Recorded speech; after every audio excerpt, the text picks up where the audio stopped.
Olá, meus queridos alunos do sétimo ano. Meu nome é Ives Fernando, eu sou professor de ciências e hoje nós iremos começar mais uma aula do EducaPE. A aula de hoje é a aula de número 6. Eu vou falar sobre biodiversidade, fatores físicos e geográficos dos sistemas brasileiros.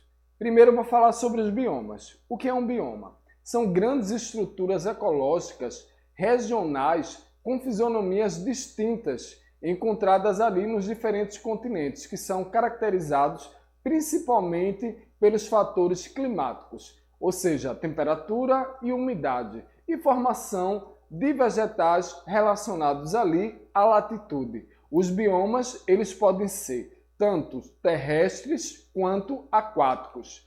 E aí, quando se fala de biomas brasileiros, eu vou ter a floresta amazônica, a Mata Atlântica, a mata de araucárias, mata dos cocais, campos ou pampas, cerrado, caatinga e complexo do Pantanal. E daí você me pergunta, professor, está faltando um? Tá sim, manguezal. Mas o manguezal a gente viu já na aula passada, por isso que eu não vou falar sobre o mangue nessa aula. Bom, vamos falar agora sobre a floresta amazônica, né? Eu tenho aí um mapa, né, sobre o bioma, né? Eu tenho aí nesse mapa que você pode encontrar o bioma do Amazônia, o bioma da Caatinga, o bioma do Cerrado, eu tenho o bioma do Pantanal, o bioma da Mata Atlântica e o bioma ali do Pampa. Cada um vai estar em uma região que vai estar localizada no nosso maravilhoso país que é o Brasil.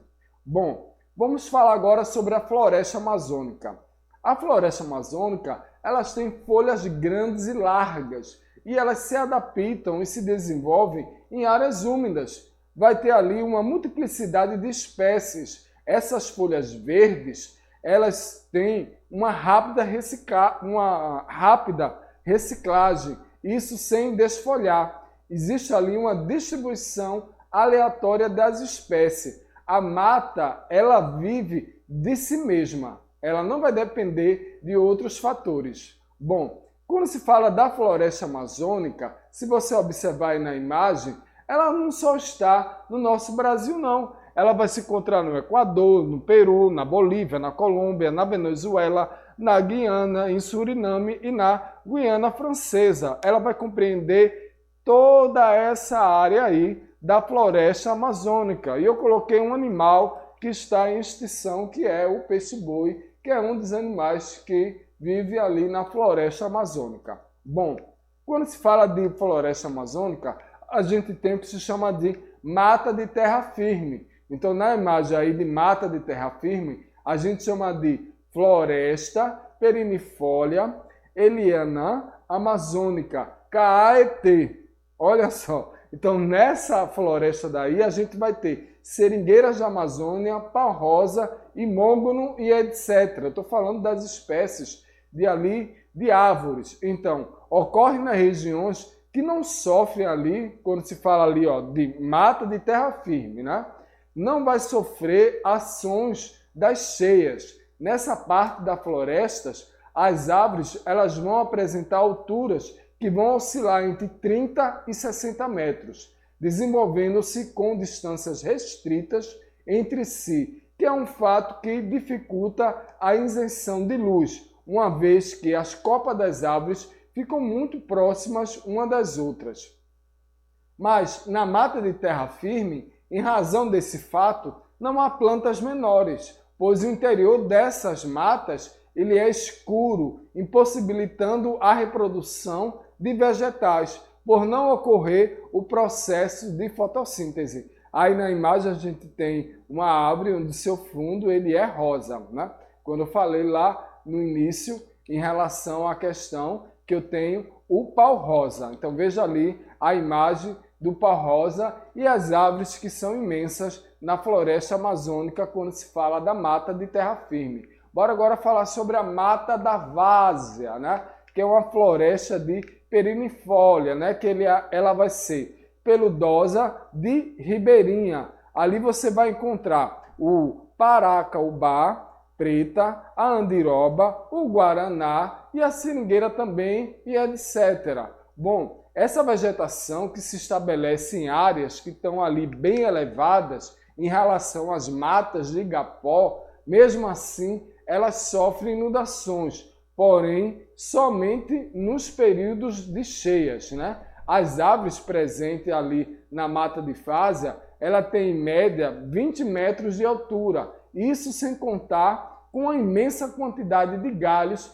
que são repletos de espinhos, o que o torna essa região muito difícil ali o acesso por ser muito fechada. Bora falar agora sobre a mata de igapó, ok? Que é uma mata ali de ribeirinha, né? Essa composição vegetativa ocorre em áreas de baixo relevo, que tem próximo aos rios, permanecendo por essa razão alagada. As plantas dessas áreas, elas apresentam uma estatura máxima de 20 metros, além de cipós e plantas aquáticas. É justamente nessa mata de igapó que tem aquela produção do açaí, que vocês aqui, né, no estado de Pernambuco, em todos os estados brasileiros, que virou praticamente uma coisa que é muito legal. Quem aqui não gosta de comer açaí? Ele praticamente gelado, com outras coisas em cima. Bom, bora falar outra coisa também sobre a vegetação, né? Que é uma floresta de transição, né? Que, ou seja, é uma floresta de transição entre cocal, bambuzal, cipoal, do cerrado, dos campos naturais da Amazônia, do solo cerrado, da campinarana, e ela é restrita às áreas do Alto Rio Negro. Quando eu falo do Rio Negro, eu estou dizendo que lá na Amazônia vai existir dois tipos de rios, ou seja, Rio Solimões e Rio Negros, que eles apresentam densidades diferentes, e por apresentarem densidades diferentes, como vocês estão vendo aqui na imagem, eles não se misturam. O Rio Negro não vai se misturar com o Rio Solimões. E isso a gente chama lá, um fenômeno da natureza de encontro das águas que ocorre lá na região amazônica. Bom, bora falar um pouco sobre o desmatamento na Amazônia, né? Existe ali as queimadas para a agropecuária, a derrubada das árvores para o comércio, a ocupação humana das indústrias e também das estradas. Eu falei sobre a questão da floresta amazônica. Bora agora falar sobre outro bioma, que é a Mata Atlântica. Em novembro de 2002, a Mata Atlântica ela teve toda a sua extensão declarada reserva da biosfera pela Unesco. Quando se fala da Mata Atlântica, a sua região original estendia desde o Rio Grande do Norte até o Rio Grande do Sul. Veja bem, eu coloquei aí duas imagens, né? Uma imagem do Rio Grande do Norte, onde tem ali as dunas de Natal, e uma imagem do Rio Grande do Sul, que são bem distintos as regiões. Veja que o Rio Grande do Norte ele está na região Nordeste, já o Rio Grande do Sul já está na região Sul. Então, a Mata Atlântica ela recebeu esse nome porque ela é banhada pelo Oceano Atlântico. E aí a gente tem uma imagem, ok? Da Mata Atlântica do século XVI e do século XXI. Observe-se bem que no século XVI a Mata Atlântica ela tem uma maior ocupação, né, sobre a sua distribuição. Já no século XXI, por causa da população, por causa da habitação, por causa da colonização, porque as pessoas queriam morar próximo à praia, então essa área ela foi devastada, restando aí cerca aí de 3% da nossa Mata Atlântica. Então, em relação à floresta amazônica, ela vai diferenciar pela sua localização em maiores altitudes e pelos diferentes tipos climáticos tropicais, né? Ou seja, ele é úmido e subtropical, e também pelo fato de ser ali, como é que eu posso dizer a vocês, ela vai ter uma maior biodiversidade em relação a plantas e animais. Você vai encontrar onça, você vai encontrar macacos, você vai encontrar mico-leão-dourado, vai encontrar ali araras, tucano, papagaio. Existe uma grande biodiversidade que existe na Mata Atlântica. Em relação à floresta amazônica, ela vai se diferenciar, lógico, né? Ou seja, porque tem maiores altitudes e tem os tipos climáticos, como eu estava dizendo para vocês.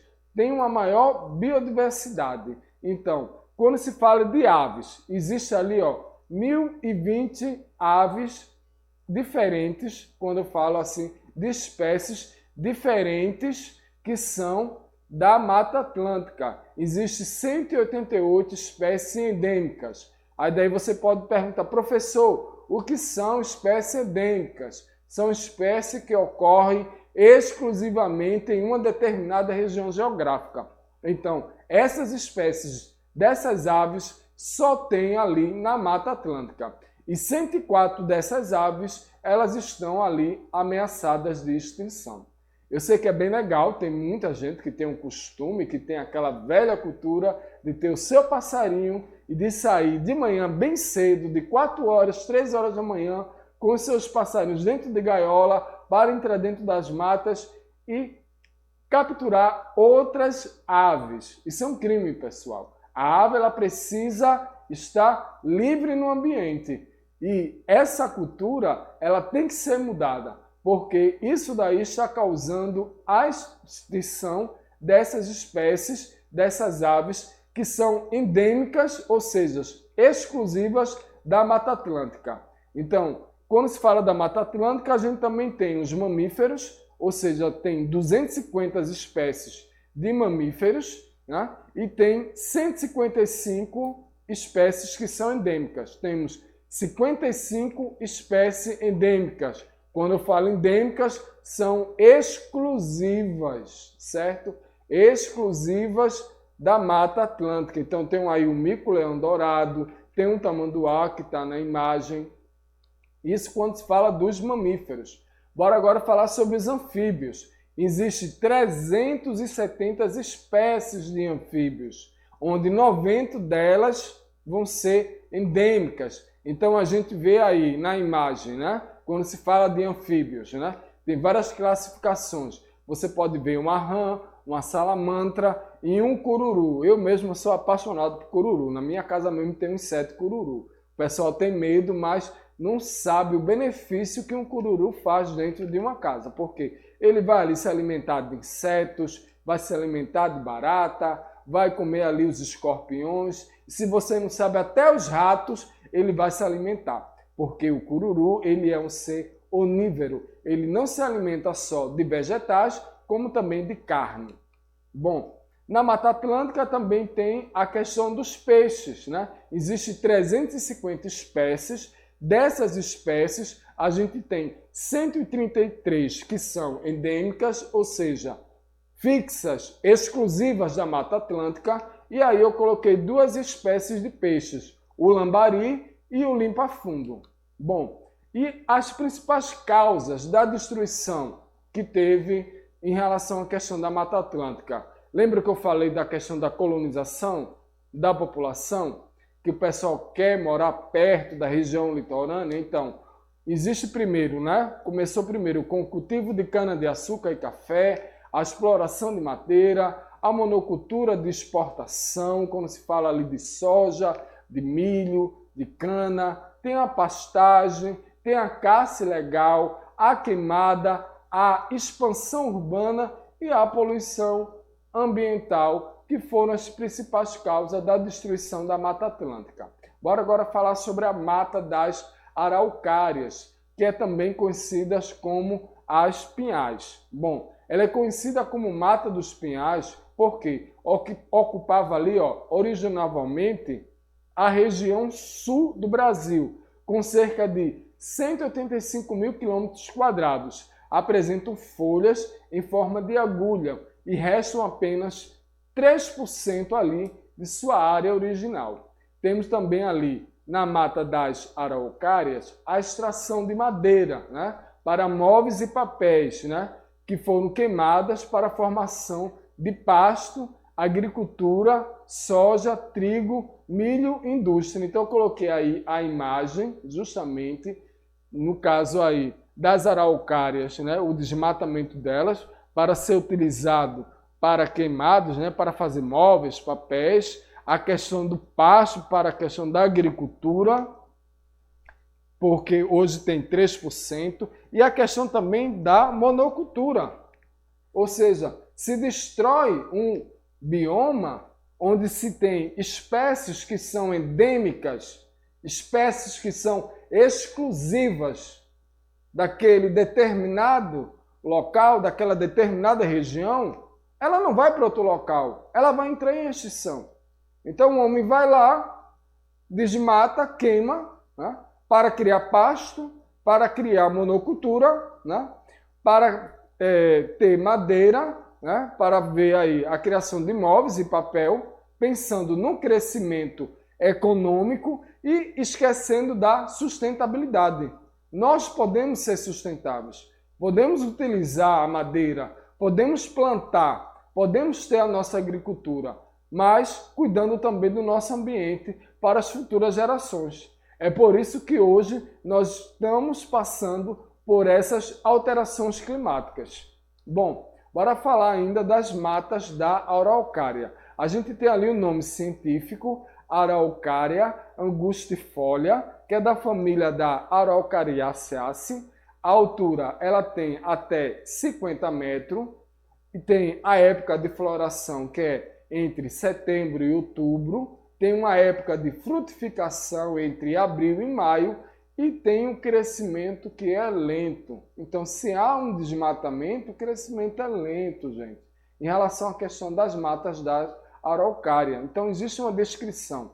As sementes, que são os pinhões, elas podem ser consumidas tanto pelo homem quanto por diversos animais silvestres, como cotia, aves e macacos. A árvore ela é muito bonita e pode ser utilizada também no paisagismo. Bora agora falar sobre outro tipo de biomas, que são os campos, que é uma vegetação que é predominante ali na herbácea, né? Ou seja, que é comum em áreas plantas, né? E de clima subtropical, que é também conhecido como campanha gaúcha. Vai ter ali ó, um relevo que é bem baixo, com suaves ondulações, né? A existência ali de pastagem, uma ocupação econômica ali pela pecuária, que é extensiva ali de corte, a rizocultura. E o que é a rizocultura?